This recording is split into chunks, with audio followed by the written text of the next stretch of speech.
Bismillahirrahmanirrahim. Assalamualaikum warahmatullahi wabarakatuh. Salam hormat sahabatku seluruh rakyat Indonesia dan rakyat Palestina dimanapun saudara berada.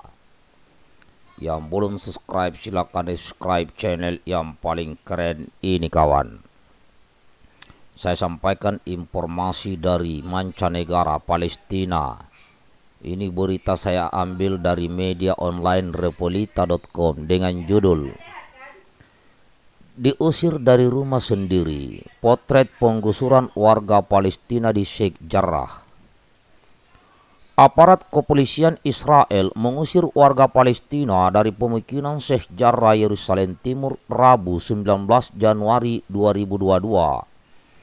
Eksekusi penggusuran ini menyusul ketetapan pengadilan usai sengketa hukum berdekade-dekade. Perintah penggusuran dieksekusi sejak awal pekan ini. Aksi polisi Israel pun beroleh perlawanan dari warga yang menolak digusur.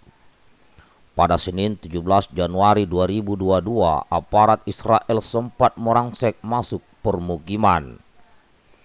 Namun mereka dihentikan usai sekelompok warga mengancam akan membakari tabung gas.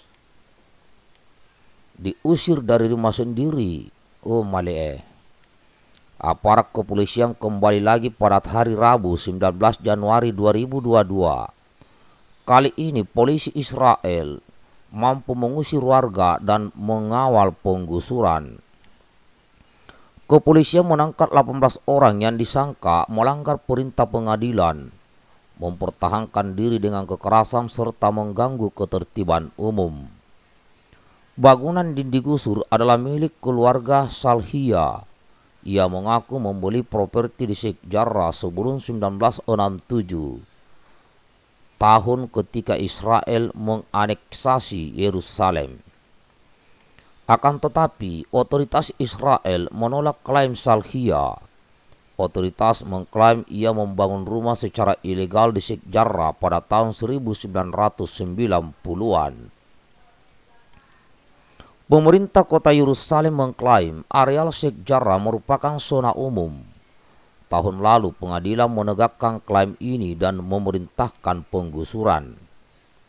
Pemukiman Sheikh Jarrah mengajukan banding. Namun hakim menolak membekukan perintah penggusuran ketika banding masih berlangsung.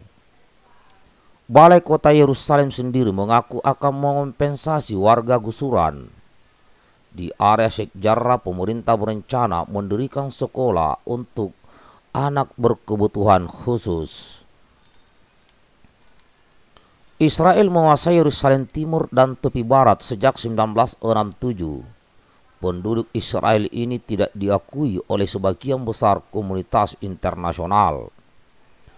Pemerintah Israel kemudian menetapkan Yerusalem sebagai ibu kotanya, juga menggencarkan penggusuran terhadap warga Palestina di kota tua tersebut. Selain Sheikh Jarrah, sejumlah pemukiman lain di Yerusalem Timur terancam digusur Israel. Puluhan warga Palestina terancam oleh perluasan pemukiman ilegal Yahudi.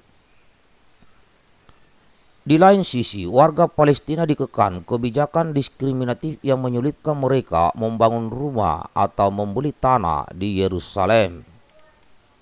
Serangkaian ancaman penggusuran dan kebijakan diskriminatif memicu protes dan bentrokan pada tahun lalu. Bentrok pun kemudian berkembang menjadi perang 11 hari di jalur Gaza.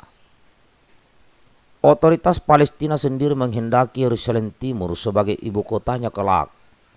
Namun penolakan Israel membuat resolusi konflik terkatung-katung. Demikian informasi terkait yang ada di Palestina, kawan. Kita doakan saja semoga permasalahan Palestina Israel bisa segera selesai. Ya, Palestina bisa berdiri sendiri sebagai suatu negara yang merdeka, kelak berdampingan dengan Israel, negara Israel, hidup damai, ya, tidak menjadi mainan-mainan dari kaum kapitalis rakus. Karena kita juga sudah tahu bersama bahwa di Palestina itu bukan hanya Muslim, di sana juga ada Kristen, ada Yahudi. Demikian pun di negara Israel, ya selain mayoritas Yahudi, di negara Israel juga ada Muslim, ada Kristen. Jadi kalau kita melihat ini permasalahan Israel dengan Palestina ini bukan dari permasalahan agama, tapi ini adalah permasalahan lahan tanah ya. Nah, maka Palestina minta dukungan dunia internasional. Sejak Bung Karno sampai sekarang bangsa kita masih mendukung kemerdekaan Palestina. Tapi bentuk dukanya masih dalam bentuk ucapan-ucapan atau teori-teori. Entah sampai kapan ini Israel Palestina ini bisa berhenti ini ribut ya. Kita belum tahu.